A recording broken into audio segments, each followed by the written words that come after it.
I think there are three reasons for that.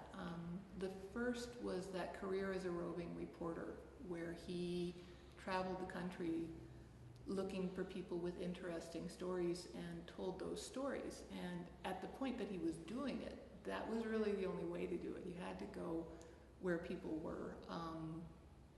And he won a lot of goodwill that way. He honed his craft, and then he took those skills overseas during World War II. And I think it's easy these days to underrate the significance of what he did. I mean, the second key to his significance was he was really the prototype of the embedded reporter. He was meeting the soldiers where they were. He was telling the stories of the troops on the ground in a way that advocated for better conditions for them, and it also provided a lot of comfort to their families back home, able to read about what that experience was for their loved ones who were fighting the war.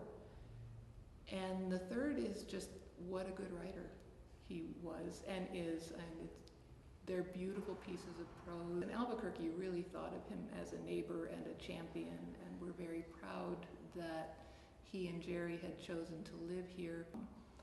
And so as they were settling the estates, the house was deeded to the city of Albuquerque to become our first branch library. But then in 1948, we were able to add the Ernie Pyle Memorial Library in that little house on the Southeast Heights, actually very convenient for officers on the base, people who were going to UNM on the GI Bill, so there was an appropriateness there too, that it was just a good way to celebrate a good neighbor and a great storyteller.